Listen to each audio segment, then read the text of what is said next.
Paladins recently released their newest champion to a rousing round of applause and appraisal from all across the community. Everyone was and still is very excited to play this new ballerina champion with a scythe. So while the excitement has cooled down a bit from the release of Vora, now that people can pick them in casual, I have turned my attention elsewhere. To be specific, I am more interested in what comes in the future. So join me on this trip down a dark back alley of leaks to see into the future.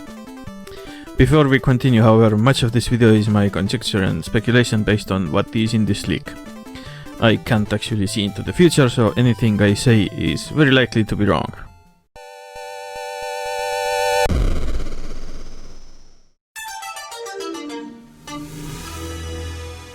Part 1. Yagorath. Hello and welcome to this, once again, different thing. Today we will be exploring the datamine of Vora's Pact patch. I won't be linking to this leak directly, but if you have any common googling sense, you will find it no problem. Straight up front, we get the datamine for the new champion called Yagorath. From what I understand, Yagorath from a lore point of view has something to do with Maldamba and or Vora. At the very least, much like Maldamba, they might be wielding a snake as a weapon. This might be hinted at by the fact that most of the ability icons are borrowed from Maldamba's abilities. This can also just be the champ they used as the closest thing to Yagorath for development. Anyway, Yagorath has switchable abilities. The video from the data miner shows 3 additional abilities in addition to the ones they start with. Yagorath, as they are right now, cannot move. We will see why that is a bit later, but for the time being, they have 7 abilities, not counting the ultimate at their disposal. As a side note, Yagorath cannot buy certain items from the item store at all. These items being Nimble, Master Riding, and Deft Hands. The fact that you cannot buy Nimble all but confirms that they have no traditional way of moving around. Let's get into Yagorath's abilities then. Their leftmost button ability is some sort of a poison or a bleeding weapon. The inability to buy Deft Hands might come from the fact that their main leftmost button weapon has no clip to reload and instead uses a meter much like Grok's staff, Nando's lance or Io's healing beam.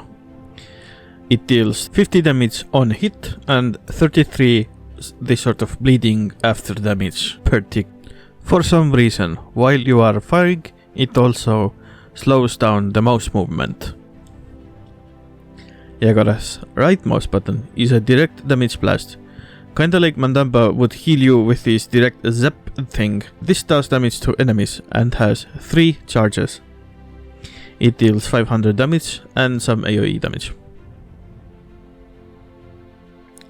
Q ability for Yagorath does some sort of an AoE blast to enemies and it deals 1100 damage. The F ability is quite interesting. F ability changes Yagorath from stationary form into movement form.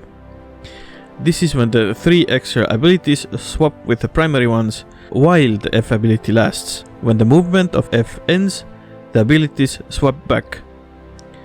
Interesting. Yagorath's movement in their movement form appears to be mostly focused on third-person movement, much like Maldamba's slithering animation. So F plus left mouse button is a 50 damage per tick bleeding AoE of some sort. F plus right mouse button seems to be a 1-to-1 ability taken from Roam. It charges you forward and deals 500 damage to anyone you run into, and the enemies also take knockback like Roam's running thing does. And finally, Yagorath's E ability, or ultimate, appears to be a targeted 3-phase kill ult. It first stuns the player, then fires them forwards toward Yagorath, and when the ultimate ends, it kills a player that was feared towards Yagorath. Yeah, and that's pretty much it for Yagorath. Time to look at the other things in this leak.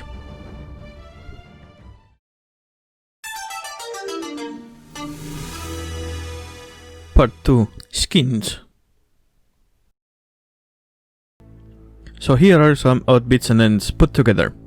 Maldamba has a new skin named Datamine. It is mentioned as Maldamba Shiro. Considering there is no existing skin by this name, it is either a rename of Shadowlord Maldamba from the Asiatic Battle Pass, the only Battle Pass with 75 levels, or a completely new one. There is a Shadow Recolor mentioned alongside Maldamba Shiro, so it is likely that this is a new Maldamba skin. The weapon is called Shiro's Basilisk for the skin. This skin also gives more credit to the idea that Yagorath has quite a bit more to do with Maldamba than, expected. As to how it's going to be released is not yet known, but I have a theory that it's going to be released with its recolor, much like Vora's uncorrupted version skins were released in the season pass with its recolor. This might be coming later down the line with the 2021 season pass patch. Not sure, don't quote me on this. Also 2 new chests, Sci-Fi chest and Dangerous Heroines chest. The Dangerous Heroines chest has already been released, so it's kind of a moot point at this point. There is also a Vora bundle that contains Vora the champ, a Victor skin, a Cassie skin, and a Tyra base recolor. Kinda naff if you ask me. If there is anything else like crystals or gold included, I don't know of it. The leak did not mention either. Both the store changes are marked as Mad Scientist Pip is going to be coming to Bounty Store, as well as all the base recolors of champions. Sounds like with the cheapening prices of the Bounty Store, they are also adding more fodder to it. What a waste. Xmas avatars which were shown in the patch notes, HRX spray and avatar, Atlas Announcer pack, and a new mount. Well, new for Paladins. This is actually another mount brought over from Realm Royale. The Sparkling Stallion. I only have 3 words for this mount. I need blurb, not this thing. Okay, I guess it's time to get into a bit meatier stuff, like the next Battle Pass.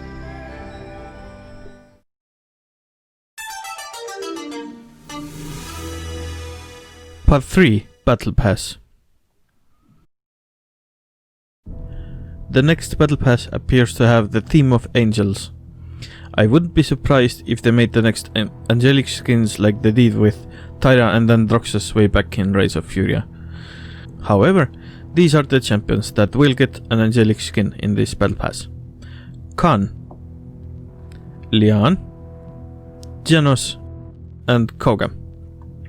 Koga and Lian haven't received a new skin in a while. Lian's last skin was in like Community Battle Pass, so it's nice to have something new for them.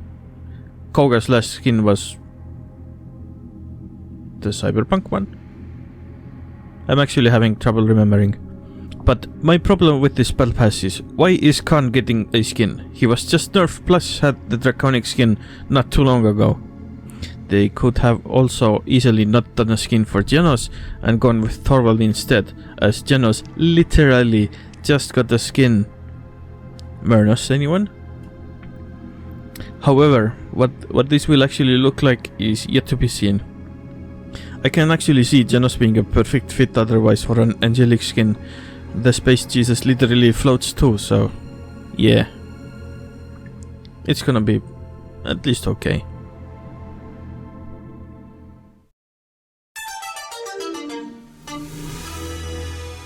Part 4 Maps. But now, it's time for the thing you all might have been waiting for.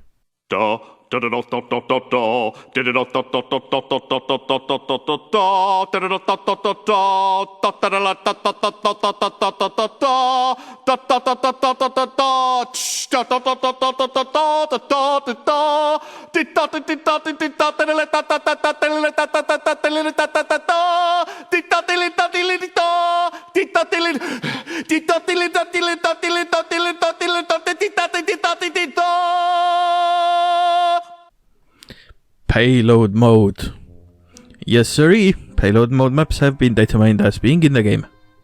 Specifically, the payload maps datamined are ice push payload, outpost payload, jungle payload, and forest push payload, and Badwater. No, sorry, wrong clip. It's just these 4 payload maps for the payload mode. In addition to payload maps, 2 more maps were datamined. Jaguar Falls rework and a new, unknown map titled Flying Map.